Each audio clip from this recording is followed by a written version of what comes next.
Well, I think you make a cogent point about the territory government and the Darwin Council not working hand in hand.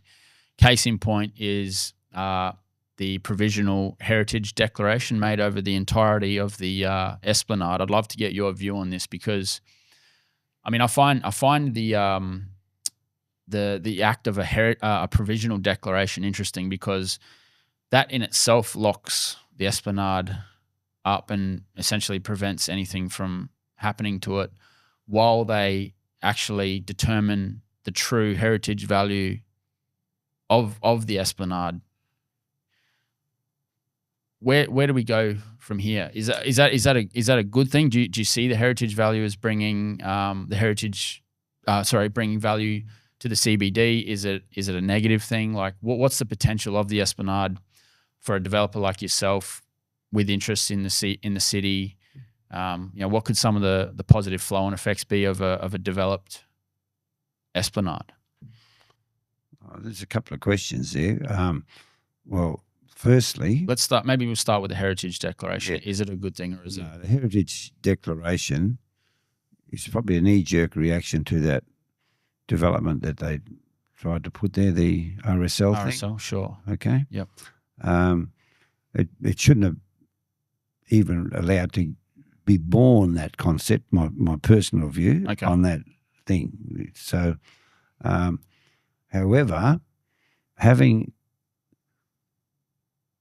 an RSL, and I hope this is not just focused on this particular thing, you may be aware that there are 2 or 3 oil tanks on that Esplanade, right? Yep.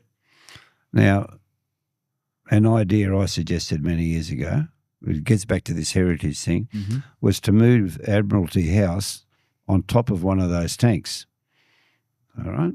Now, it would have given the RSL a home. There would have been no impingement on the park and all that. I don't think the public's totally against the RSL having a home, which is now nearly too late anyway. But the interest that, I'm not sure if you agree, Stuart, that the triggering of the heritage thing was as a consequence of that application. Do you have an opinion on that? It's been quite difficult to actually get information on that. I've reached out to the City of Darwin and the NT government, and because it's been locked up in court proceedings, neither of them have really wanted to comment on it. Oh.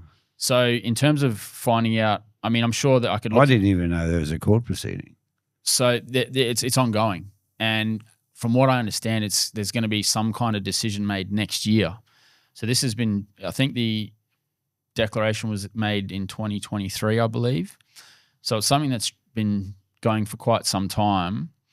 And yeah, I just. Well, what I know is, I think I told you prior to me coming here, is in 1988. In the early 80s, the federal government sent out an application for bicentennial grants. Right. All right. For councils and governments to seek assistance to create something. Mm-hmm. Well, lo and behold, Ernie Chin, my past friend, and myself put an application to upgrade the Esplanade. Right. And that's how the money came to fix it, because our bid won. Our bid won. So it's very sensitive to me, the Esplanade. Yep. It's made a very dirty, ugly, neglected part of Darwin almost its heart. Yep. Right? Now, why do we have to overmanage this? Because just say, for instance, we want to go down there and fix up Lameroo Beach so it becomes a swimming beach. Sure. If you're right. Yep. Who's going to want to bother doing that when there's this, a constraint on it? Perhaps the heritage thing can be done just with the zoning, an appropriate zoning. There are heritage zonings. Yep. Just do it with the zoning. But and I don't know who the proponents are, Stuart, who have become aggressive in this application. Do you know? Well, it's lodged. It's a declaration that's made by the Northern Territory government.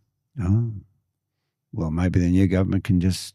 Well, that's another question is whether this new government, if it does actually have a pro-development agenda, can reach terms with the city of Darwin. Because look, I personally don't have a problem with the Heritage Declaration itself. I think heritage values should be sacrosanct and they should be preserved, but I don't think that it needs to be for the sake of development. You know, we could look at like somewhere like Cairns, somewhere like Portofino, places in Malaysia that have these beautiful landscaped esplanades, but with development in them that creates amenity. And our CBD at the moment, I think, is an embarrassment, you know, with the boarded up shops, broken windows, that type of thing. And I know a lot of retailers in Darwin are really doing it tough at the moment. And I just want to be able to try and get some conversation going about some of the things that we could do to the CBD that would actually bring benefit to the people that want to actually have a crack and invest in Darwin. Well,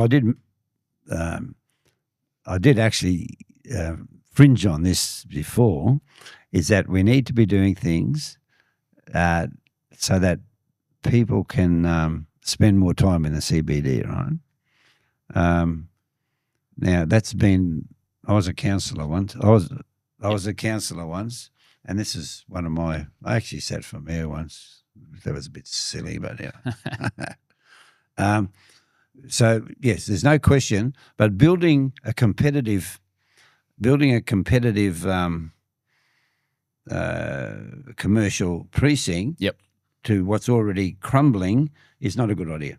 What we've got to do is put life into call it the dying patients of the city now, which are those empty shops, and we've got to look after those people. Sure. Now, I heard yesterday that the City Council in their new city development are putting retail in the new council chambers.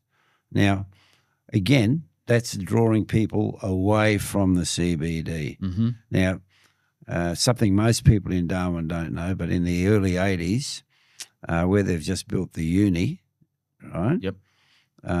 A prominent Darwin developer wanted to build a shopping centre there. Now, I mustered up enough votes in council to stop him because my view was, why let someone go and build a whole new shopping centre over there when they can spend a little bit more money and come and buy up a whole lot of land that's already in the city? All right? So I don't mind revitalisation, but look what we got now. We've got a uni. I won't go and tell anybody that I stopped the shopping centre, but that's just another thing I did, right? So revitalisation, okay. Just say we look at things like the car park. We could do a go-kart track there. Mm-hmm. Now, are you familiar with Canberra at all? That beautiful science centre they got down there? The CSIROs? No. Science centre, this public exhibit. It's magnificent. Right. Now, we could do something to revitalise the entertainment centre. Yep. All right.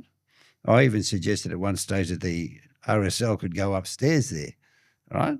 So anyway, we look at our weakened assets in the city and we say, right, what can we put in these assets that will revitalise the city? So let's get our inventory list ready, and there are things that can go in these centres.